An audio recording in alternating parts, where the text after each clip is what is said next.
Oke, makasih Kak Ica. Siap, sama-sama Kak. Sebentar ya guys. Aku share screen dulu. Siap Kak.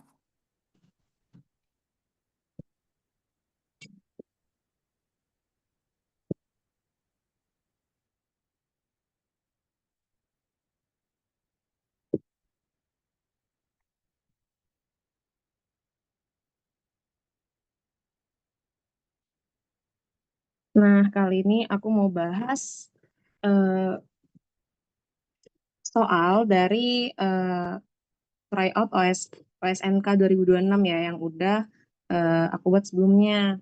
Nah, mungkin kita langsung aja ya guys. Dan kalau ada yang mau ditanyain, bisa banget langsung on mic atau by chat juga, nggak apa-apa. Langsung aja direct ditanyain ke aku gitu. Oke, Kak. Oke. Nah, untuk soal nomor satu, a monopolistically competitive firm face downward demand and has excess capacity. The firm can increase product variety by differentiating slightly and raising advertising. Nah, di sini dia nanya ini dari cerita yang tadi itu which outcome is most likely in the long run. Jadi di sini dia ngomongin tentang monopolistically competitive firm, di mana itu pasar monopolistik yang merupakan salah satu jenis dari pasar output. Nah, di sini pasar monopolistik sendiri itu dia punya kurva yang downward sloping. Jadi kurva monopolistik itu seperti ini kurva demand-nya. Nah, dengan ini kurva MC-nya, dan kemudian ada kurva AC. Nah, jadi ini adalah gambar untuk monopolistik, di mana di sini itu demand-nya udah downward sloping, di mana kalau sebelumnya kita belajar di perfect competition, demand-nya itu adalah horizontal. Sehingga ketika terjadinya demand yang downward sloping, itu ada excess capacity di sini karena perusahaan pada pasar monopolistik itu tidak berproduksi pada AC minimum. Jadi AC minimum atau average cost itu kan di sini ya. Sedangkan di monopolistik itu akan berproduksi ketika MR sama dengan MC. Ini adalah aturan tetap di semua pasar ya guys, di segala pasar output itu ketika kita harus memproduksinya di MR sama dengan MC. Nah, karena MR sama dengan MC-nya itu di sini, berarti ketika kita tarik ke atas, perusahaan ini akan berproduksi di quantity ini, di kurva demand ini, dengan quantity yang ini dan P yang ini. Nah, namun ketika seperti ini, itu padahal dia dapat berproduksi di AC minimum nih, ketika cost-nya padahal bisa lebih kecil. Kenapa dia malah memilih di cost yang lebih gede? Nah, itu namanya excess capacity. Jadi kapasitas dia tuh masih berlebih. Dan kemudian, the firm can increase product variety by differentiating slightly and raising advertising. Jadi, perusahaan di monopolistik itu sangat bersaing atas diferensiasi barang dan juga dalam periklanan. Karena jenis barangnya itu mirip-mirip. Cuman kita harus ngasih tahu nih ke orang bedanya tuh apa? Apa yang membuat mereka harus beli ke kita gitu. Contoh misalnya eh, pasar shampoo. Nah, itu kan shampoo ya, semuanya ya udah kalian pakainya ke rambut kan. Tapi ya ternyata ada shampoo yang anti ketombe, ada shampoo yang rambutnya berkilau. Nah, itu kan beda-beda tuh. Nah, setiap perusahaan juga bikin iklannya masing-masing kan. Kayak Sunsilk yang kayak gimana, atau Lifebuoy-nya yang kayak gimana. Nah, itu tuh kerjaan di pasar monopolistik, sehingga mereka bisa menarik konsumen. Nah, terus dia nanya di sini, apa sih yang terjadi pada long run? Nah, dari ciri-ciri tadi, ada satu ciri-ciri yang belum disebutkan supaya kita tahu dia tuh in long run-nya gimana sih. Nah, ciri-ciri kuncinya untuk kita tahu kalau dia long run-nya itu gimana adalah tentang dia itu free entry and exit atau tidak. Nah, ketika perusahaan itu free entry and exit, perusahaan pada pasar tersebut itu bakal mendapatkan zero economic profit, di mana dalam jangka panjang dia nggak profitnya itu sama dengan cost-nya, tapi cost di sini adalah economic cost ya. Di mana kalau economic cost itu adalah accounting cost ditambah dengan implicit cost. Implicit cost di sini itu bisa juga dibilang sebagai opportunity cost. Jadi bukan berarti orang di pasar monopolistik kayak orang yang jual shampoo itu nggak punya keuntungan. Sebenarnya dia punya keuntungan, tetapi ada biaya kesempatan di situ. Makanya dikatakan zero economic profit. Nah, ketika pasarnya itu free entry and exit, mereka bakal zero economic profit tuh di long run. Nah, apakah monopolistik itu dia free entry and exit? Pasar output itu ada 4 ya guys. Nah, dari 4 pasar output ada perfect competition, PPS, monopolistik, oligopoli, dan monopoli. Itu kita bisa breakdown jadi 2 nih guys. Yang free entry and exit itu ada PPS dan monopolistik. Sedangkan oligopoli dan monopoli itu sangat high barriers to entry gitu guys. Jadi sangat susah nih untuk masuk ke pasarnya gitu. Nah, sehingga karena tadi aku udah ngomongin nih kalau monopolistik itu dia free entry and exit, maka yang terjadi in the long run adalah jawabannya yang B, yaitu entry drive demand phase by each firm until profit is zero. Jadi ketika adanya free entry and exit itu ketika suatu pasar, misalnya tadi aku punya contoh pasar shampoo ya. Nah, pasar shampoo-nya itu meraih keuntungan nih perusahaan-perusahaan di situ, orang lain tuh tertarik nih. Ah, gue juga jualan shampoo deh.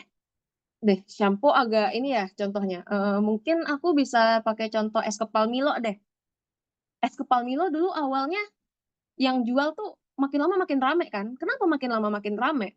Karena mereka yaitu free entry and exit. Sehingga makin lama kelamaan yang awalnya jualan es kepal Milo itu menguntungkan, lama-lama malah nggak menguntungkan lagi kan. Makanya orang banyak yang nggak jualan es kepal Milo lagi gitu. Nah, itu contoh yang bisa kalian lihat gitu.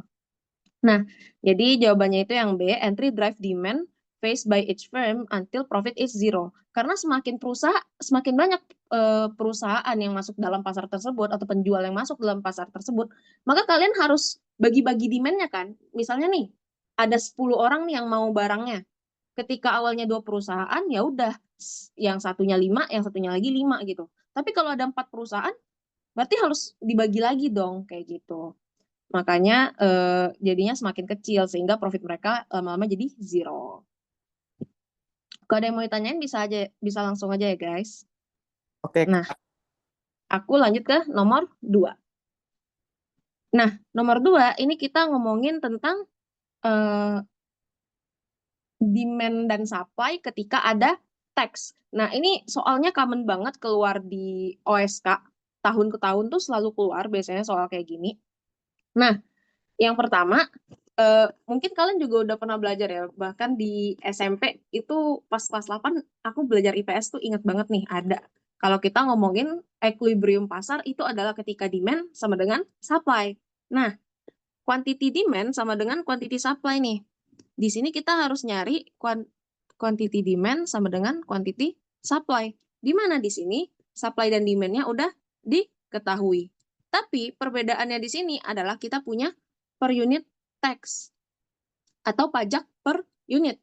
Nah, ketika ada pajak per unit, kalau kita gambar equilibrium kurvanya, ini quantity, ini price, kurva demand itu downward sloping, terus ada kurva supply yang upward sloping. Nah, ketika seperti ini dan kemudian ada tax, nah tax itu membuat para penjual itu cost-nya jadi naik. Karena ada kenaikan cost tersebut, maka supply itu akan geser ke kiri. Nah, jadi ada supply baru yang geser ke kiri. Jadi ini adalah supply plus tax. Supply plus tax. Jadi ini adalah supply setelah tax gitu. Nah, Jadi supply-nya geser ke kiri. Sehingga ada kenaikan harga dan juga penurunan kuantitas. Nah, sekarang tuh dia mau dengan adanya fungsi ini dan nominal teksnya, dia suruh kita untuk nyari harga baru ini berapa sih gitu. Nah, jadi kalian nggak bisa langsung masukin quantity demand dan quantity supply ini disamadenganin buat dapat price-nya. Karena kalau kalian cuma pakai yang ini dan ini, maka kalian akan dapatnya price yang di sini, bukan price yang di titik baru itu. Sehingga kalian harus mengubah fungsi supply-nya dulu karena fungsi supply kan yang di sini yang berpindah kan. Karena di sini kurva supply-nya nih yang move. Sehingga kita harus mengubah fungsi supply-nya dulu. Nah, di sini kalau kalian lihat, cara kita mengubah fungsi supply-nya itu gimana? Nah, ketika kita punya fungsi yang Q sama dengan, QS sama dengan 20 ditambah 3P, maka kalian bisa masukin teksnya itu ke dalam P. Jadi kalian masukin teksnya itu ke dalam price-nya. Sehingga, dan itu dikurangin ya dari harganya. Sehingga nanti fungsinya itu 20 ditambah 3 dalam kurung P dikurang 10. Jadi di sini adalah harganya yang dikurangin. P dikurang 10.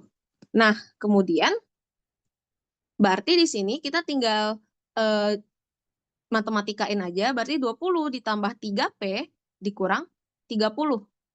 Nah, dan nanti bakal sama dengan negatif 10 ditambah 3P.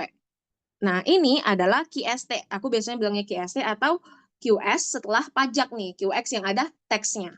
Nah, setelah dapat negatif 10 tambah 3P ini, baru kalian bisa sama denganin dengan kuantitas demand yang pertama tadi kalian punya di soal gitu. Teman-teman punya di soal. Nah, sehingga di sini tinggal masukin aja nih kayak biasa 120 dikurangin 2P dikurang 10 tambah 3P. Nah, berarti 120 kalau kalian pindahin 10-nya ke sini kan jadinya 120 ditambah 10 tuh, 130. Kemudian negatif 2P-nya juga pindah ruas jadi tambah 2P berarti 5P. Sehingga P-nya sama dengan 130 dibagi 5 yaitu 26 seperti itu. Jadi jawabannya yang D ya guys. Oke. Kalau ada yang gak aman boleh langsung nanya aja ya guys.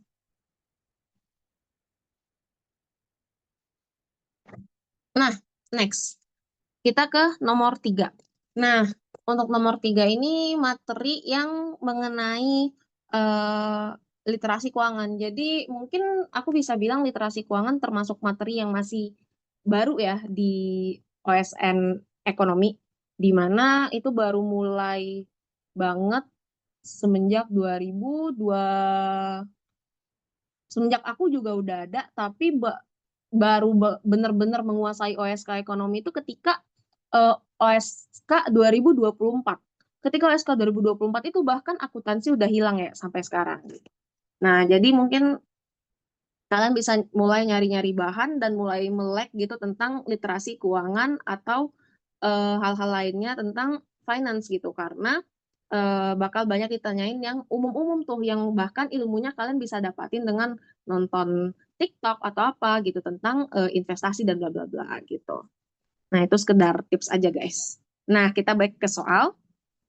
Ini tentang bonds. Jadi bonds atau obligasi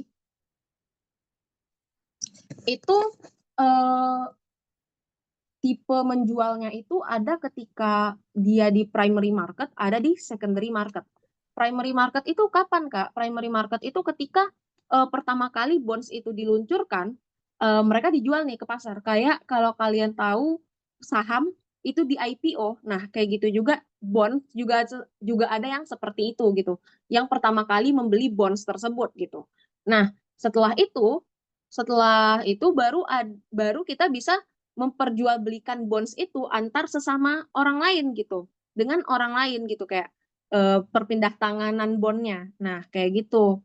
Jadi ada di primary market, ada di secondary market nih supaya kalian mau kalau misalnya pengen beli bonds. Nah bonds itu keuntungannya itu ada yang pertama itu adalah face value. Ada beberapa uang ya di sini face value, terus ada kupon. Nah, Kalau untuk face value sendiri itu adalah harga bondnya secara tertulis gitu. Misalnya nih, ada bond itu kan surat hutang ya, obligasi itu kan surat hutang ya. Misalnya surat hutangnya di sini ditulisin 100 juta gitu. Ya udah berarti bondsnya nilainya 100 juta dan itu namanya face value. Tetapi bonds yang bertulisan 100 juta ini ketika kalian nanti jual di secondary market, kalian itu belum tentu bisa menjual belikan dia seharga 100 juta juga karena harga bonds ketika di secondary market itu tergantung pada interest rate. Jadi harga ini tuh tergantung pada interest rate ya di secondary market. Jadi kalau kita punya bonds itu tergantung sama kebijakan-kebijakan pemerintah tentang bunga. Nah, kemudian selain ada face value, ada juga yang namanya coupon rate. Nah, coupon rate ini adalah nilai yang akan kalian dapetin selagi uang yang bakal kalian dapetin selagi kalian menunggu obligasi itu jatuh tempo. Misalnya kalian membeli obligasi yang jatuh temponya 2 tahun. Nah, kalian bakal dapat kupon misalnya per bulan atau per 3 bulan atau per 6 bulan atau per tahun. Ada tuh beda-beda tuh tergantung bondnya apa gitu. Nah, jadi selagi walaupun kalian belum dapat uang kalian balik yang 100 juta tadi nih misalnya kalian beli, belum dapat nih uangnya balik, tapi kalian bakal dapat keuntungan dari yang namanya kupon. Nah, kupon itu ada nih kupon rate misalnya 6%, berarti kuponnya itu 6% dari 100 juta gitu. Nah, itu adalah salah satu keuntungan kalian untuk megang bonds. Selain itu juga ada yang namanya yields to maturity. Nah, apa bedanya yields to maturity sama bond sama coupon rate? Nah, kalau YTM atau yields to maturity itu ngomongin berapa persen total keuntungan kalian ketika kalian memegang bonds tersebut. Jadi kayak dari berapa misalnya nih 2 tahun lagi ya jatuh temponya. 100 juta hari ini sama 100 juta 2 tahun lagi, tentunya nilainya udah berbeda kan. Nah, itu kita bakal ngitung future value-nya 100 juta nanti sama nilai kupon kalian ketika diakumulasi seluruhnya kalau kalian memegang bonds tersebut sampai jatuh tempo gitu. Nah, jadi yield to maturity itu lebih ke total keuntungan kalian secara keseluruhan dari kupon dan juga dari keuntungan future value dari face value bond kalian nantinya kayak gitu. Nah, jadi di sini dia ngomongin kalau kupon rate-nya itu 6% dan YTM-nya itu 8% di market. Nah, dia nanya nih, kalau misalnya keadaannya seperti itu, maka yang terjadi di bond price dan interest rate-nya itu gimana gitu. Jadi, tadi bond price itu adalah harga bond di secondary market ya guys. Jadi misalnya awalnya 100 juta kalian beli, setelah itu selagi nunggu jatuh tempo bisa jadi ntar bondnya harganya 99 juta. Atau nanti harga bondnya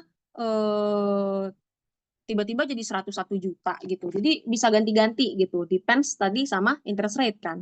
Nah itu bond price gitu. Nah bond price ini sama face value ini kita bisa tahu siapa yang lebih gede, siapa yang lebih kecil itu dari coupon rate sama YTM-nya ini. Nah, ketika coupon rate kalian itu lebih besar dibanding yield to maturity, kalau kupon, wait, ini kurang kelihatan ya. Kalau kupon lebih besar dibanding YTM, maka di sini nilai keuntungan total kalian tuh lebih kecil kan berarti dibanding bunga yang kalian uang apa kupon yang kalian terima per sambil nunggu jatuh temponya. Nah, berarti di sini kalian membeli bond itu harganya mahal gitu. Jadi kalau keadaannya seperti ini, maka bondnya itu harganya mahal atau bond price-nya itu besar gitu. Lebih besar dibanding face value-nya. Atau biasanya ini kita sebut sebagai premium bonds. Nah, kalau ini kan 6%. Ini kan 8%. Berarti kuponnya lebih kecil dibanding YTM. Di mana kita bisa bikin ini vice versa. Ketika YTM-nya itu lebih besar dibanding kupon, berarti harga bond yang saat ini kalian beli di secondary market itu lebih kecil gitu dibanding face value-nya. Sehingga harga bondnya ini bondnya ini disebut discount bond. Kalau misalnya tadi aku contohin dengan bond yang 100 juta ini, maka bond yang premium bonds itu yang 101 juta ketika kuponnya lebih gede dibanding YTM, tapi kalau kuponnya lebih kecil dibanding YTM, maka mungkin harganya tuh 99 juta gitu, intinya di bawah 100 juta kayak gitu. Nah, kalau dia sama dengan berarti harga price bond sama face value-nya itu sama. Nah, sehingga jawabannya pastinya price lebih kecil dibanding face value, dan di sini jawabannya itu yang B, high interest rate risk. Kenapa high interest rate risk? Karena di sini sifatnya dia adalah bond di secondary market, di mana dia masih depend sama si R ini gitu. Jadi perubahan R itu bakal menggonjang-ganjing harga si bonds itu. Kayak gitu guys. Atau dia price sensitive nih. Oke. Tentang bonds ada yang mau ditanyain dulu nggak? Kak, boleh izin tanya, Kak? Mm-mm.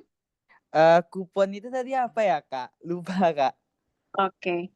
Nggak apa-apa. Kupon itu kupon rate itu rate-nya 6% dan 6% dari face value ya. Jadi ada kupon itu adalah 6% atau misal 6% dari 100 juta yang bakal kalian dapetin per bulan atau per 3 bulan atau per 6 bulan sambil menunggu bonds-nya jatuh tempo gitu.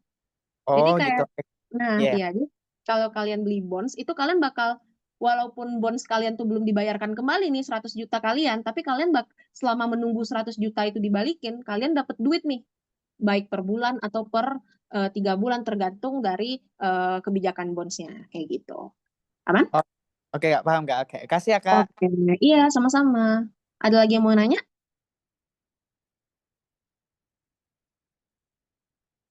Kalau ada lagi bisa langsung aja ya guys. Kalau belum aku lanjut dulu. Nah, yang keempat, a pollution externality creates a social marginal cost. Social marginal cost atau biasanya aku bilangnya MSC. Nah, MSC itu social marginal cost, di mana itu higher than private marginal cost. Private marginal cost itu MPC ya guys. Ini kita ngomongin tentang eksternalitas negatif. Jadi ketika ada eksternalitas negatif itu social cost-nya lebih besar dibanding private cost-nya. Di mana hal itu dikarenakan kalian merugikan orang lain. Makanya social cost kalian itu naik gitu. Lebih besar dibanding private cost-nya. If the government sets a Pigovian tax, nah Pigovian tax itu adalah tax untuk mengatasi eksternalitas. Jadi kalau misalnya ada pertanyaan, pajak untuk mengatasi eksternalitas adalah gitu, atau bagaimana cara kita mengatasi eksternalitas negatif. Nah, itu bisa banget dijawab dengan Pigovian tax. Kenapa namanya Pigovian tax? Karena yang ngusulin namanya Pigovian. Itu fun fact-nya aja. Nah, jadi dia bilang kalau di sini government itu bakal ngeset tax-nya sama dengan marginal external cost. Jadi tax itu ditetapin sama dengan marginal external cost gitu. Nah, pertama yang harus kalian tahu, yang MSC itu atau marginal social cost itu dia sama dengan marginal private cost ditambah marginal external cost. Jadi ketika MPC ditambah MEC itu adalah MSC gitu. Nah, kemudian kalau aku bikin gambar kurvanya, jadi kalau di eksternalitas kita juga punya kurva nih guys. Nah, ini kuantitas, ini price. Ini biasanya kalau kita kan biasanya ngomongin ini demand ya, tapi kalau di eksternalitas tuh biasanya kita ngomongnya marginal benefit. Nah, gitu. Nah, yang awalnya supply itu namanya jadi marginal private cost. Nah, itu si si supply-nya. Kemudian karena tadi adanya kenaikan cost, kata dia kan bikin social cost higher than private marginal cost. Berarti di sini supply-nya itu naik. Nah, supply-nya itu bakal harganya itu naik ke sini, geser ke kiri. Ini bukan supply naik secara harfiah ya guys, tapi lebih ke adanya cost lebih sehingga supply-nya itu geser ke kiri gitu. Nah, jadi ini namanya adalah MSC. Di mana jarak antara MSC dan MPC ini tadi adalah MEC kan, marginal external cost. Nah, terus ingat kondisi ini namanya private equilibrium atau equilibrium biasa. Ini adalah ketika private cost sama dengan marginal benefit. Tetapi kalau marginal benefitnya itu sama dengan marginal social cost, itu namanya titik social optimum. Jadi yang titik B ini adalah social optimum, titik A itu adalah private equilibrium. Nah, kalau kalian ingat tadi tentang tax, ketika ada tax, supply-nya juga geser ke kiri kan? Supply-nya geser ke kiri itu sebesar tax-nya tadi kan, karena S ditambahin tax. Nah, di sini dengan logika yang tadi dan kemudian di sini itu ada MEC, ini kan jaraknya MEC.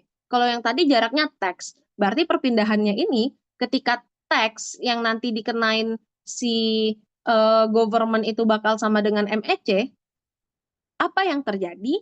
Berarti jaraknya bakal sama nih. Perpindahan MPC karena supply itu bakal sama sampai mencapai MSC karena MEC sama dengan tax. Sehingga kalau misalnya si government itu ngeset tax-nya sama dengan external cost, maka titik equilibrium-nya itu bakal mencapai social optimum di titik B kayak gitu. Jadi sebenarnya titik kita kan ngomongin MSC ya dari tadi. Nah, MSC itu nggak bisa dicapai gitu aja, harus ada usaha. Nah, usahanya itu tadi dilakuin dengan tax, sehingga kita udah mencapai sosial optimum tadi kan. Nah, berarti jawabannya yang mana, Kak? The private equilibrium quantity will exceed the social optimum quantity. Salah dong, karena social optimum quantity-nya, QB-nya itu lebih kecil dibanding QA, karena barangnya itu adalah barang yang punya eksternalitas negatif, di mana dia menghasilkan kerugian untuk orang lain, sehingga semakin sedikit barang itu dikonsumsi, semakin bagus dong. Contoh kayak gasoline, kayak gitu. Nah, itu salah satu barang yang punya eksternalitas negatif. Sehingga jawaban yang benar itu yang B. The tax reduce the output to the social optimum level. Outputnya turun kan nih dari QA, dari titik private ke titik social optimum di B, kayak gitu. Jadi jawabannya yang B. Kalau ada yang mau ditanyain, amankah guys? Kak, izin tanya lagi, Kak. Nggak apa-apa, nggak apa-apa. Aku seneng kok kalau ditanyain. Itu kalau itu kan dikasih pajak itu ya, Kak. Ini kan eksternalitas. Jadi kalau itu berarti surplus konsumen sama produsen yang barunya tuh gimana nanti tuh, Kak? Nah, gini, difference antara teks yang biasa dengan teks untuk mengatasi eksternalitas ya. Kalau teks biasa itu bakal ada deadweight loss kayak biasa ya. Iya. Di sini tuh bakal ada deadweight loss kan di segitiga ini, terus Iya. surplus konsumennya berkurang, surplus produsennya berkurang, terus di sini jadi government revenue ya. Iya, Kak. Iya. Nah, kalau di eksternalitas ini adalah masalah. Jadi sebenarnya eksternalitas ini yang menciptakan adanya inefficiencies. Nah, ketika kita melihat marginal, ketika kita di titik B, itu adalah titik social optimum malahan. Titik di mana efisien, di mana pasarnya itu efisien. Jadi sebenarnya teks di sini kalau di eksternalitas itu malah membuat pasarnya lebih efisien. Seperti itu. Oh, jadi surplus konsumen sama produsennya tuh kayak digabung atau digabung gitu ya berarti, Kak? Atau gimana sih? Jatuhnya sebenarnya di sini tuh sebenarnya nggak ngomongin surplus konsumen, surplus produsen ya. Tapi secara nggak di breakdown gitu ya. Tapi secara in total karena adanya tax ini malah nge-increase welfare dari masyarakat kayak gitu. Oh, Karena kita gitu. nge-solve masalah sosial kan. Karena sosial itu nggak bisa dihitung kan gitu. Oh gitu. Oh iya iya Kak. Oke. Oke, Oke. makasih Kak. Iya, sama-sama. Oke, next. Ini kita ke soal CPI. Ini soal paling gampang nih. Ketika kita mau ngitung inflasi, itu ada banyak cara yang bisa kita gunain kan. Nah, di sini soalnya itu menggunakan CPI, alias kita gunain ada indeks harga konsumen.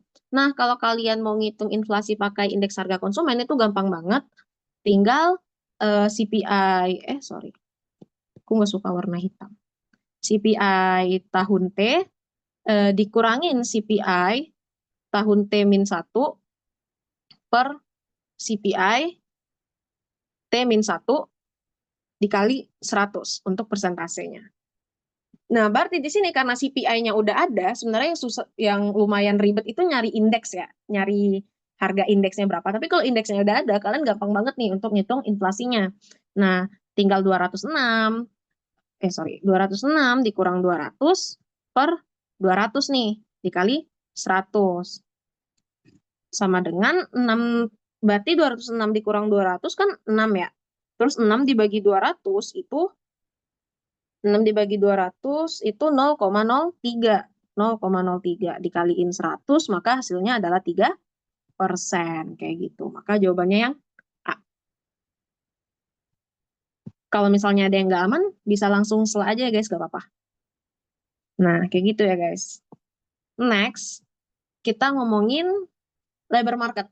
Nah, satu hal yang aku perhatiin, dulu itu makin lama-kelamaan soal OSK itu menambah komposisi soal mengenai input market. Dimana kalau dulu kita nggak terlalu konsen belajar input market, kita tetap bisa ngerjain OSK gitu. Tapi bahkan aku ngeliat soal OSK 2024, masalah input marketnya udah wow, ini apakah level OSK ya gitu. Jadi kayak soalnya emang makin lama makin lumayan sulit gitu. Nah, di sini kita ngomongin tentang ini masih simpel. A labor market where unions get set wage above market clearing. Jadi di sini ada serikat pekerja yang ngeset harga itu di atas ngeset gaji di atas keseimbangan pasar.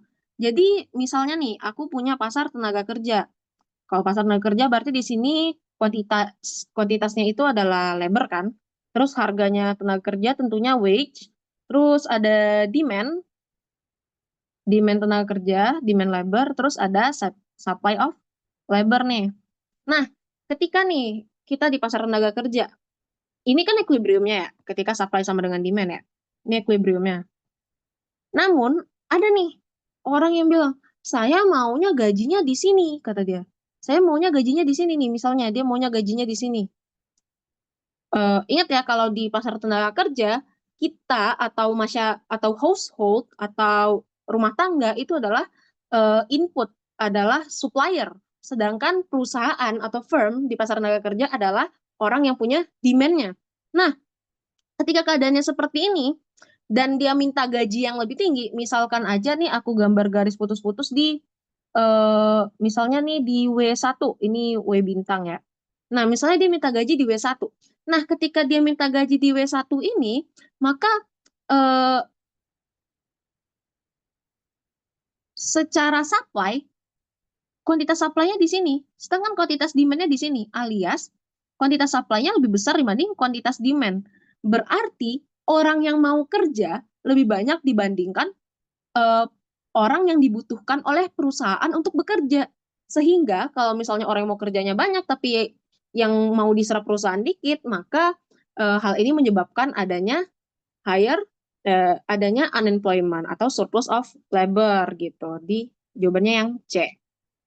Karena labornya kelebihan nih, makanya surplus kan. Kayak gitu. Oke, gitu ya guys untuk nomor 6. Kalau ada yang mau ditanyain bilang aja ya guys. Next. 7. A price ceiling above equilibrium typically causes. Nah, jadi kalau price ceiling itu di atas equilibrium nih.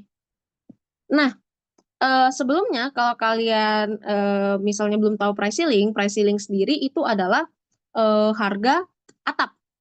Atau kita biasanya kalau kalian lihat di obat atau di ini aku ada obat. Nah, kalau di obat itu biasanya ada tulisan head. Kelihatan nggak ya? Head, terus ada harganya sekian gitu. Nah, atau harga eceran tertinggi. Jadi price ceiling tuh kayak gitu tuh. Harga eceran atau harga eceran tertinggi kita biasanya bilangnya. Berapa sih harga tertinggi yang boleh dikenain ke konsumen? Nah, jadi sifatnya price ceiling sendiri itu adalah melindungi konsumen. Nah, biasanya untuk price ceiling sendiri itu berada di bawah equilibrium. Jadi kalau kalian punya demand, kalian punya supply, nah price ceiling itu biasanya ada di sini di bawah equilibrium. Kenapa? Karena tadi namanya aja harga atak gitu. Berarti itu dilakuin ketika harga barang tersebut tuh udah kemahalan. Contoh, misalnya kalau kalian ingat dulu tahun 2022 ya atau 2021 aku lupa. Itu tentang minyak goreng. Minyak goreng tuh harganya sampai 50.000 lah. Berapa lah kan itu kan udah kemahalan banget nih. Nah, tiba-tiba pemerintah datang nih bilang, "Oh, harga eceran tertingginya 28.000 gitu." Nah, jadi pemerintah tuh minta harga maksimalnya tuh di bawah harga pasar yang terjadi gitu. Jadi biasanya price ceiling tuh seperti itu. Nah, makanya dia melindungi konsumen. Sehingga price ceiling itu baru berefek ke market ketika dia berada di bawah equilibrium. Jadi kondisinya tuh seperti ini. Tetapi di soal ini dia ngomongin kalau misalnya price ceiling-nya itu berada di atas equilibrium. Nah, misalkan eh, tadi deh minyak goreng. Minyak gorengnya misalnya awalnya 2 liter tuh 50.000 misalnya. Terus datang nih pemerintah, harga tertinggi minyak gorengnya 55.000 ya. Nah, kalau harga eceran tertingginya 55.000 sedangkan di pasarnya 50.000, ya udah sih nggak ngaruh kan, kayak ya udah kalian bertransaksi aja kan dengan 50.000 itu. Nggak peduli kan, kayak bahkan kebijakan pemerintahnya kayak nggak guna lu ngomong gitu, kayak ngapain ngomongin 55.000 sedangkan harga minyaknya masih 50.000 gitu, jadi nggak guna gitu. Nah, maka kebijakan price ceiling jika berada above equilibrium atau di atas harga pasar itu menyebabkan namanya itu not binding, alias dia nggak berefek ke market. Makanya jawabannya yang kayak gitu. Kalau kalian tahu ada yang namanya price floor. Nah, price floor itu dia harga batas terendah ya. Itu biasanya untuk melindungi produsen. Biasanya tuh untuk komoditas-komoditas pertanian tuh seringnya. Nah, kalau price floor itu cenderung biasanya berada di atas equilibrium, baru dia berefek ke market. Karena dia kan melindungi si produsen. Nah, ketika dia berada di bawah harga equilibrium juga, maka dia juga dibilang not binding gitu. Jadi suatu kebijakan atau gangguan intervensi market ketika dia tidak berefek pada market tersebut, itu biasanya kita ngomongnya not binding. Oke, next. Nah, di sini nomor 8, a first degree price discrimination di monopoli. Nah, jadi kalau kalian tahu di pasar, ketika kita berada di pasar monopoli sama oligopoli itu ada yang namanya diskriminasi harga. Nah, diskriminasi harga tuh ada 3 derajatnya. Yang pertama itu yang mau kita bahas ini first degree price discrimination. Jadi ngomongnya tuh memang first, second, third, price discrimination gitu. Jadi ngomongnya emang first, second, third gitu. Nah, untuk first degree price discrimination sendiri itu dia itu keadaan di mana si penjual itu netapin harga sesuai kemampuan pembelinya. Jadi kalau kita ngomongin first degree ini biasanya kita ngomongin WTP. Jadi harga yang dikenakan misalnya nih aku mau beli apa ya? Aku mau beli tiket konser. Nah, aku mau beli tiket konser itu biasanya si penjual itu bakal ngelihat nih itu si Raisa itu sanggupnya beli berapa ya? Kalau 2 juta kayaknya 2 juta dia oke deh gitu. Nah gitu. Jadi kita ngeliatin kayak gitu. Jadi dia bakal ngambil willingness to pay si konsumen secara keseluruhan. Walaupun sebenarnya itu mustahil karena kalau misalnya kamu nggak kenal gitu sama aku, kamu kan susah ya tahu kalau aku tuh punya duit berapa dan willing paling mahal beli barang tersebut tuh berapa kan nggak tahu ya. Nah, jadi itu kesulitan dalam first degree price discrimination ya. Jadi dia itu tergantung pada keinginan konsumen ya. Jadi misalnya karena kalau kalian ingat itu kalau kita gambar kurva demand, bagian atasnya ini adalah demand itu sendiri menggambarkan willingness to pay si konsumen kan. Kalau kalian harganya sekian, kalian maunya beli sekian. Kalau harganya di sini, kalian maunya beli di sini gitu. Nah, itu yang ditetapin si penjual tadi, sehingga dia tuh berusaha nyari si konsumennya tuh di mana gitu, sehingga nanti mereka tuh bisa meraih semua surplus konsumen. Jadi yang awalnya Kak dia cuma tinggal ngikutin supply di sini, keseimbangannya di sini, jadi malah cariin misalnya kalau kalian willing beli di sini ya udah dia jual di sini, dia nggak mau jual di equilibrium ini kayak gitu. Sehingga nanti first degree price discrimination itu ngakibatin si penjual bisa ngambil semua surplus konsumen yang awalnya konsumen punya di pasar kayak gitu. Jadi jawabannya yang B, captures entire consumer surplus dan producing competitive output. Nah, ketika kayak gini itu awalnya monopoli yang biasanya menghasilkan output yang lebih kecil dibanding competitive market itu bakal ngejual di competitive output karena tadi dia udah ngambil semua surplus konsumen. Ya udah sih kata dia udah kaya gitu. Nah, itu first degree price discrimination. Nah, untuk tambahan kalau second degree itu biasanya ngomongin tentang quantity. Kalau nanti kalian kalau contoh sederhananya second degree price discrimination ini kalian tuh tinggal kalau kalian tahu ada Indogrosir, ada Lotte Grosir atau kalian pergi ke grosir terdekat rumah kalian gitu yang jualan barang-barang untuk warung, itu kan kalau kalian lihat makin banyak kalian beli, makin murah. Kalau kalian ke Indogrosir atau ke Lotte itu kan harganya ditampilin tuh banyak ya kayak harga satu. Kalau kalian beli satu harganya segini. Kalau beli tiga harganya segini. Kalau 6 segini. Kalau 12 segini. Nah itu tuh namanya second degree price discrimination kayak gitu. Nah kalau third degree price discrimination itu tergantung elastisitas. Nah jadi ini tergantung habit sih konsumennya gitu. Gimana sih konsumennya? Contoh, misalnya aku ada tukang kue nih, tukang donat keliling deh. Tukang donat kelilingnya itu jualannya satu di komplek di wilayah rakyat biasa yang ya udah gitu perumahan biasa.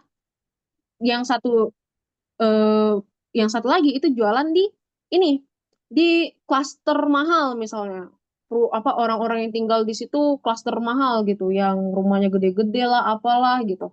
Nah, pasti di sana elastisitas si konsumen terhadap produk donatnya yang aku jual tadi itu beda kan. Nah, itu aku bakal netapin harga tergantung mereka gitu. Ketika mereka lebih inelastis, berarti aku bakal netapin harga yang lebih tinggi karena dia lebih butuh barang aku kan dibanding orang yang kalau elastis gitu. Atau third degree price discrimination itu contoh gampangnya tuh bioskop. Kalau kalian lihat permintaan bioskop itu kan lebih inelastik di ini ya, di weekend ya. Sehingga weekend itu harga bioskop mahal kan. Tapi ketika weekday bioskopnya murah gitu karena dia lebih elastis. Nah, itu tentang discrimination.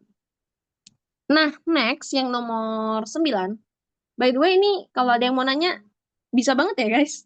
Jangan segan-segan buat nanya. Oke, Kak, Nah, siap. oke, thank you. Nah, next nomor 9. In the short run, if price-nya itu lebih kecil dibanding average cost, P lebih kecil dibanding AVC, apa yang terjadi pada key.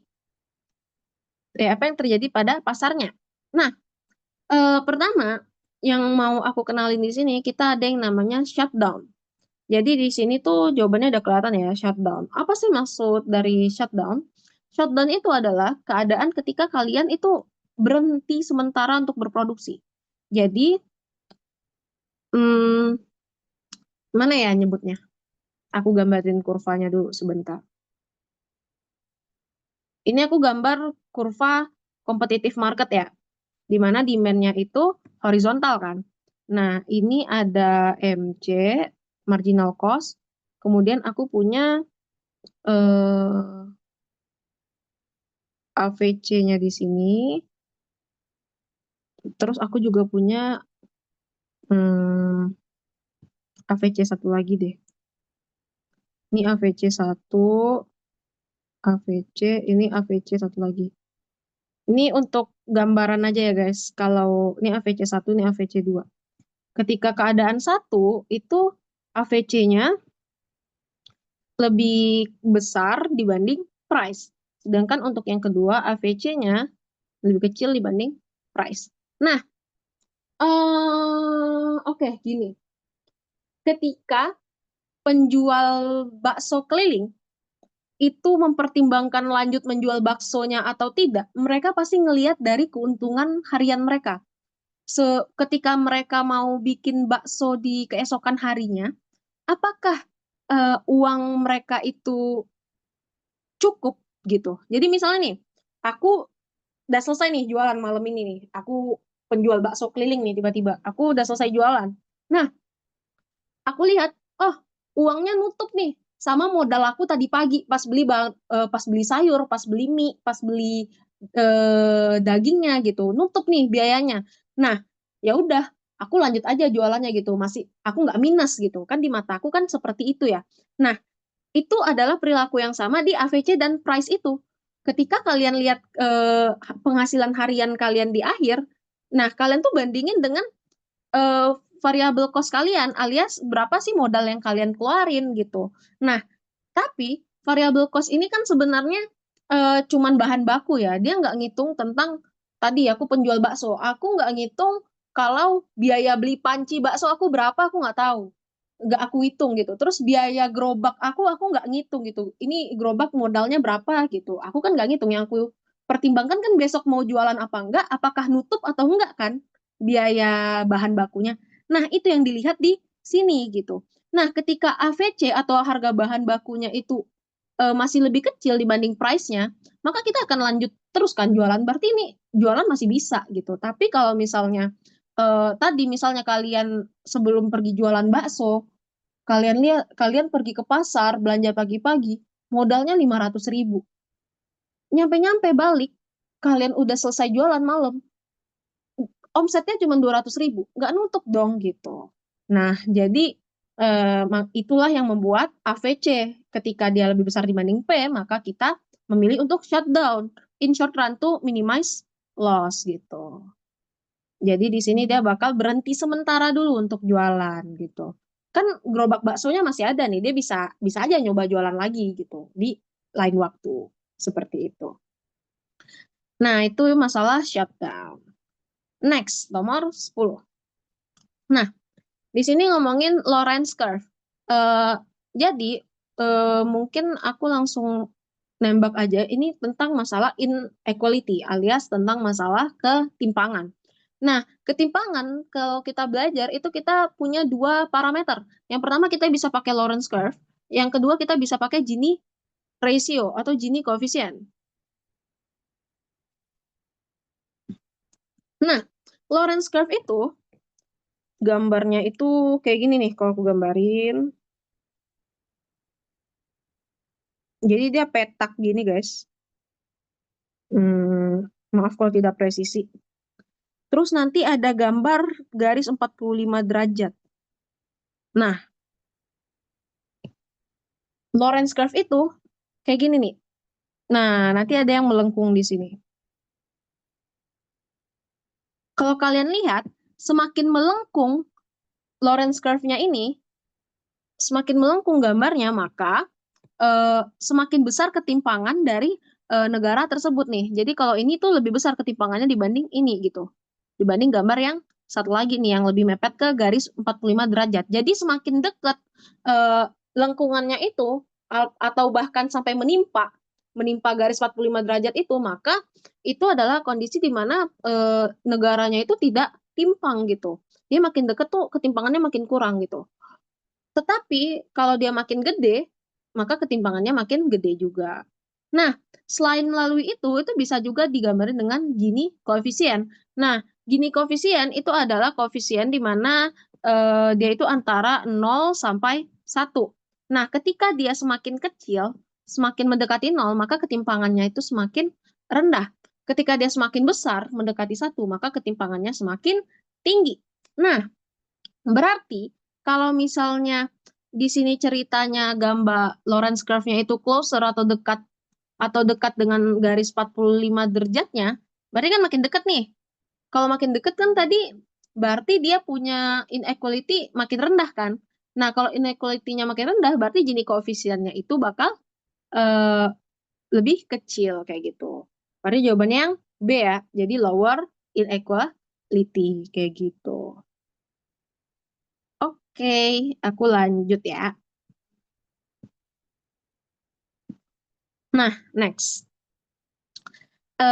Di sini a country has GDP growing at 2% and population growth itu 1%. Dan GDP per kapita growth is approximately. Nah, kalau kalian lihat ke buku kalian, itu kita punya rumus GDP per kapita. GDP per kapita. Rumus GDP per kapita sendiri itu adalah GDP per population. Nah, di sini, tapi dia kok nggak ngasih angka dia kok nggak ngasih dia kok nggak ngasih nominal GDP-nya sih, kok dia nggak ngasih berapa banyak population-nya sih. Nah, di sini tuh dia ngomongin tentang growth. Dia ngomongin growth, terus dia nanyain growth-nya. Nah, sebenarnya kalau kalian ketemu soal yang kayak gini, itu ketika persamaan ini kita rekayasa secara matematis. Mungkin matematisnya tidak bisa aku jelaskan sekarang, dan sebenarnya nggak perlu juga gitu. Tapi kalau misalnya ini kita pecah, nanti itu bisa menghasilkan rumus kayak gini. Percentage delta GDP per kapita atau growth GDP per kapita itu sama dengan percentage delta GDP dikurangin percentage delta percentage population gitu. Nah, jadi rumusnya itu jadi seperti ini guys, kalau setelah dilakukan perkalian dan pembagian dan berbagai rekayasa gitu. Nah, ketika kayak gini berarti kalian tadi tahu ya kalau dia punya GDP growth-nya itu adalah 2% dan GDP population growth-nya itu 1%. Maka GDP per kapita growth-nya itu 2% dikurang 1% sama dengan 1% kayak gitu. Jadi jawabannya yang C. Nah, rekayasa matematika ini tuh berlaku di manapun persamaan gitu. Kalau kalian tahu kita punya persamaan quantity theory of money itu MV sama dengan PY. Nah, kalau kalian lihat rumusnya seperti ini itu juga bisa di breakdown jadi kayak gini nih. Nah, tapi karena di sini dia statusnya perkalian, dia tanda perkaliannya itu berubah jadi plus. Kalau yang tadi pembagian itu jadi minus gitu. Jadi kalau ini kan tadi GDP dibagi population, jadinya percentage growth GDP dikurang growth population. Nah, kalau di sini berarti growth money supply percentage delta M itu ditambah percentage delta V itu sama dengan percentage delta P ditambah percentage delta Y gitu. Nah, jadi itu tuh sebenarnya sebelum jadi kayak gini tuh ya adalah perhitungannya bla bla bla gitu. Tapi nanti bakal kayak gini gitu. Jadi ini tuh masalah kayak gini tuh nggak cuman berlaku di GDP per kapita. Aku cuma menekanin itu karena kadang-kadang tuh soalnya aneh-aneh gitu. Kayak gitu, guys.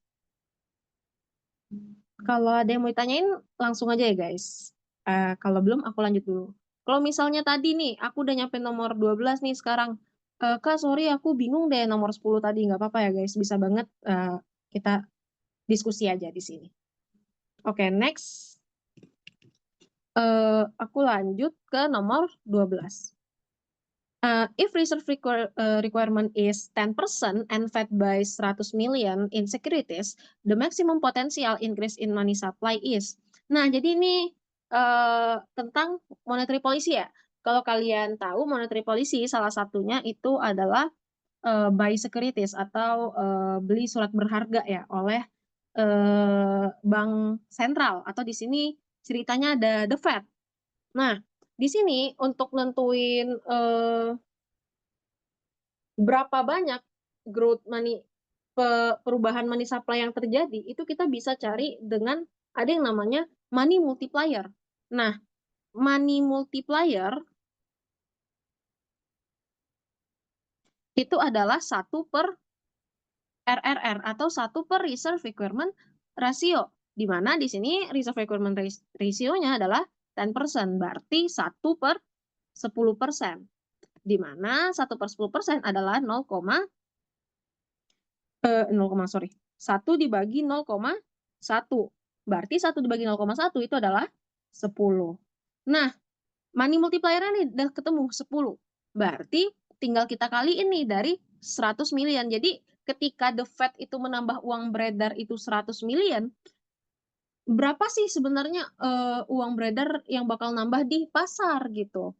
Nah, tadi itu dihitung pakai money multiplier. Jadi money multiplier atau MM dikali dengan perubahan JUB-nya nih. Biasanya aku bilangnya delta JUB atau perubahan jumlah uang beredar. Di sini dia nambahin 100 million. Ya udah, 10 dikali 100 million sama dengan 1000 million atau 1 T. Kayak gitu. Ini di sini million ya. Berarti 1 billion gitu, guys. Oke. Kalau yang mau ditanyain bilang ya. Nah, aku next ke 13. A country nominal interest rate itu naik while expected inflation rises equally. Nah, terus real interest rate-nya gimana? Nah, jadi kalau kalian misalnya udah pernah lihat juga, itu ada yang namanya Irving-Fisher equation ya.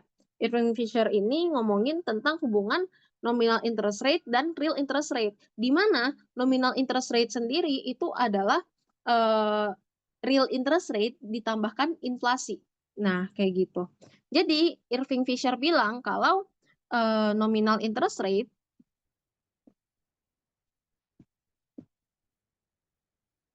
itu sama dengan real interest rate ditambah inflasi. Nah, di sini dia bilang kalau nominal interest rate-nya naik, terus inflasinya juga naik, equally. Berarti kalau ininya naik dan ininya naik dengan nominal yang sama, maka real interest rate-nya bakal gimana nih? Dia nanyanya kayak gitu kan. Berarti kalau ya nominalnya sama, ya udah real interest rate-nya approximately itu bakal unchanged kayak gitu. Jadi jawabannya yang C kayak gitu. Oke. Oke, nah mungkin,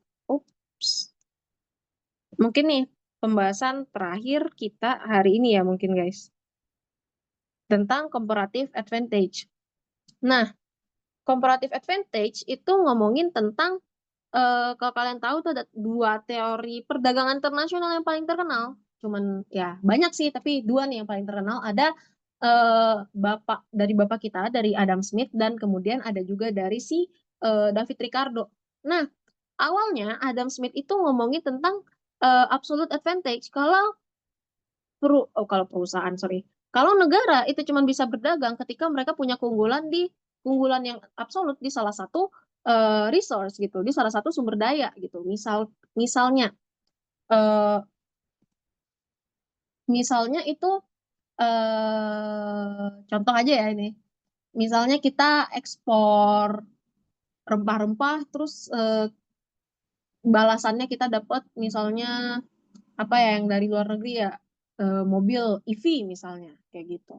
Nah, jadi harus ada pokoknya sama-sama punya keunggulan. Tapi kalau di comparative advantage datang nih David Ricardo bantah, oh kalau mau kerja sama itu kamu nggak harus unggul gitu.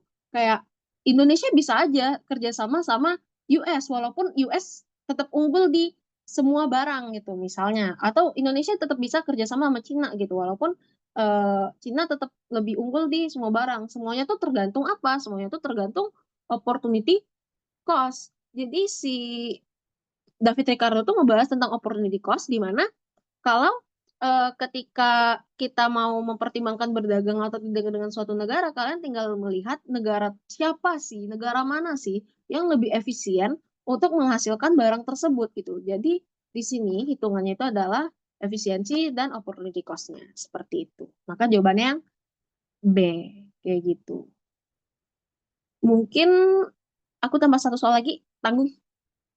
Kita soal nomor 15 ya, terakhir banget nih. Nah, a firm with declining average total cost, observe output range indicate. Nah, kalau kalian tahu, itu kita punya yang namanya average cost, di mana bentuknya tuh lengkung kayak gini ya. Nah, ketika ini misalnya titik minimumnya, nah bagian sini itu biasanya dinamakan sebagai economies of scale. Di mana kondisinya itu ketika kita menambah jumlah barang yang kita produksi, cost per barangnya itu malah makin turun. Karena bisa jadi faktor misalnya memang barangnya itu adalah barang yang produksinya beli mesinnya yang mahal. Tapi kalau misalnya kita gunakan mesin itu untuk menghasilkan barang yang banyak, maka kita makin efisien gitu. Atau misalkan dengan membeli input yang lebih banyak, kita dapat harga grosiran gitu. Jadi banyak nih faktor kenapa bisa terjadi economies of scale. Ketika kita nambah output kita, cost kita malah makin nurun gitu. Cost per unit ya. Nah, cost per unit kita malah makin nurun. Nah, sebaliknya nih, ketika kita nambah barang, cost per unit kita malah nambah. Nah, ini namanya diseconomies of scale. Nah, diseconomies of scale itu ketika AC-nya naik. Jadi di sini kalau dia ngomong yang declining, maka jawabannya adalah economies of scale dan potentially natural monopoly. Nah, natural monopoly ini agak panjang sih guys. Jadi mungkin aku akan bahas lain waktu. Oke, mungkin sampai sini sih guys. Ada yang mau ditanyain dulu? Terakhir? Enggak, Kak. Aman semua, Kak. Oke, thank you guys. Mungkin dari pembahasan soal malam ini sampai di sini dulu. Aku serahin lagi ke Ica. Oke, Makasih, Kak. Oke, thank you. sama-sama. Oke, terima kasih banyak nih Ratri atas ilmunya hari ini. Nah, gimana teman-teman belajar bareng Kak Ratri tadi? Bisa ditulis di kolom komentar ya, atau kalau kalian mau langsung on mic juga nggak apa-apa banget nih feedback dari kalian. Asik Kak. Dari tadi Fahri ini yang aktif banget ya, keren banget loh dengerin dari tadi dan nanya-nanya. Thank you banget. Bener banget. Oke deh. Nah, mungkin kita ke acara selanjutnya dulu ya. Kita dokumentasi terlebih dahulu ya, teman-teman. Harap open kamera ya, yang buat teman-teman yang bisa open cam.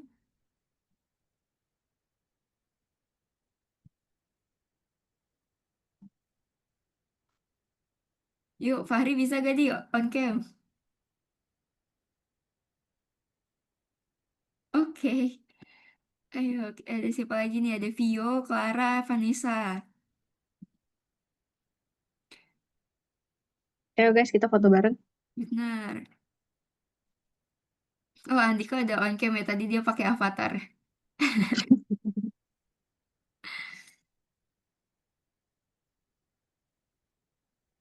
Kalian dari sekolah mana aja nih, guys? Dari MAN juga kah? Sama kayak ini. C, Iya, Andika dari MAN juga. ya gak? MAN mana nih? C. Ini aku melihat adik kelasku nih, ada juga lagi nih. Jadi Pekanbaru semua kah?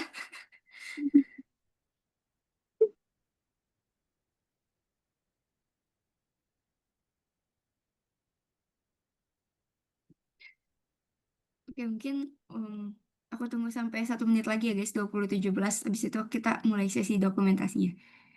Oh, oke Clara. Oke, nggak apa-apa.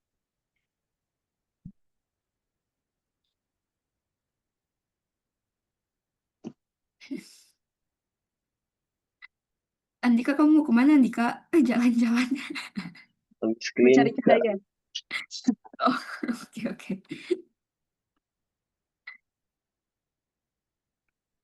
Oke deh, karena udah 20:17, aku mulai sesi dokumentasinya teman-teman. Oke, 1, 2, 3.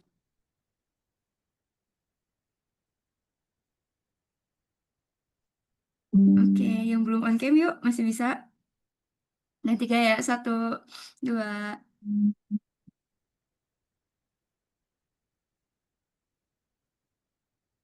Oke deh, thank you teman-teman. Nah, Thank you guys. selanjutnya nih, terima kasih banyak sebelumnya udah mengikuti pembelajaran dengan baik dari awal. Tadi udah sempat nanya-nanya juga. Thank you ya guys. Terus selanjutnya kita mungkin bakal, kalau kalian masih ada pertanyaan terhadap Karatri, kita simpan dulu ya. Nanti ada sesi Q&A abis ini. Cuman sebelum ini kita bakal beralih ke penjelasan singkat dulu mengenai program pelatihan Private Intensive OSNK 2026 di Haro Education. Aku mungkin izin untuk share screen terlebih dahulu ya teman-teman. Sebentar. Wait.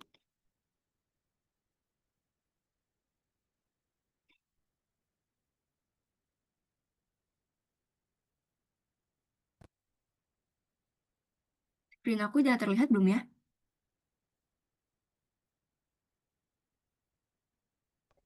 Udah, Kak. Oke, thank you. Oke, mungkin aku mau ngejelasin singkat aja sih guys. Jadi di hari ini kita lagi ada buka pelatihan kelas intensif untuk persiapan OSNK di tahun 2026 gitu. Nah kalau yang seperti yang kalian tahu ya, OSN ini adalah ajang talenta tingkat nasional untuk pelajar dari SD, SMP hingga SMA yang diselenggarakan secara ofisial oleh Puspresdas atau Kemendikdasmen. Nah, biasanya itu mulai dari tingkat sekolah hingga nasional. Nah, fun fact-nya itu kalau kita lihat dari bar chart yang di kanan ini, hanya 7% peserta OSK aja yang lolos ke OSP. Nah, apa sih keuntungan ngikutin OSN? Yang pertama pastinya melatih disiplin dan mental juara ya, karena WSN ini kalau misalnya kalian emang mau seriusin banget sampai nasional, beneran harus latihannya kan bener-bener yang harus intensif banget gitu.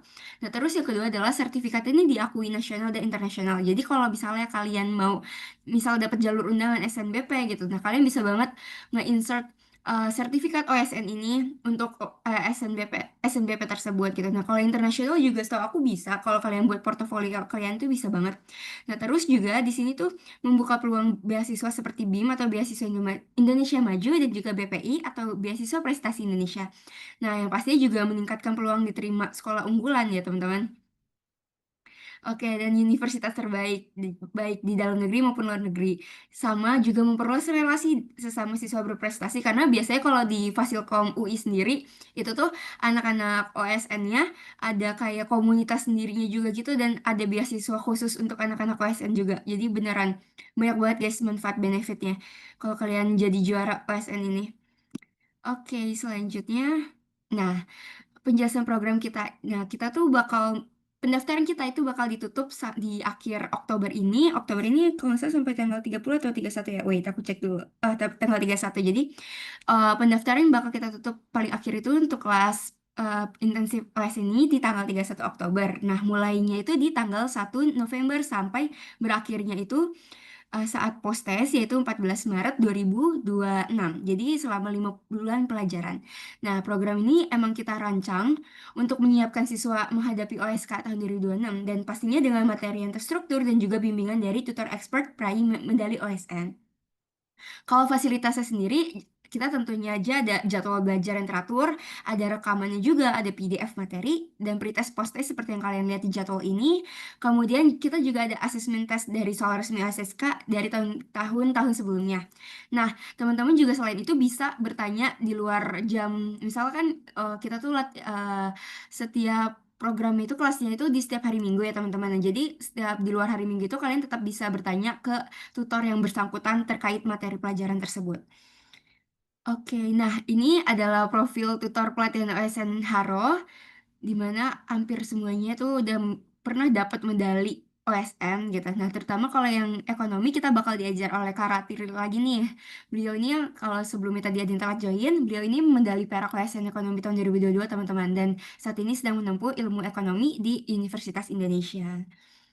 Nah, masih banyak lagi juga kan seperti yang kalian lihat profil dari tutor-tutor di OSN Haro untuk 2000 pelatihan intensif 2026 ini. Oke, selanjutnya, nah ini nih yang baru banget, yang masih panas-panasnya kemarin siswa Haro yang berhasil sampai di final nasional dan dapat juara itu yang pertama ada Derek Lee itu di bagian bidang biologi, dia berhasil dapat medali emas. Lalu juga ada Akava dari OSN Fisika, dia berhasil medali perak. Kemudian ada Emir, dia dari kebumian, dia berhasil mendapatkan medali perak juga. Kemudian ada Galang, nah Galang ini dari OSN Fisika, dia medalinya perunggu. Lalu ada Ilham, OSN Informatika dari perak. Dan kebumian tuh ada Muhammad Akmal, dia honorable mention. Nah, sebenarnya tuh ini yang menang sampai juara final. Sebenarnya yang lolos ke semifinal pun dari Haro itu banyak sekali teman-teman. Nah, kemudian, oke, sorry. Ups. Nah, oke. Nah, jadi untuk kalau mungkin kalian penasaran biaya pendaftarannya itu berapa? Untuk biaya pendaftarannya sendiri itu kita untuk biaya 5 bulan pembelajaran itu kita ada di harga 1.290.000 untuk harga normalnya kalau kalian daftar secara individu. Namun kalau pendaftaran secara kolektif sekolah itu atau barengan teman minimal bertiga itu bisa dapat harga spesial di harga 1.190.000.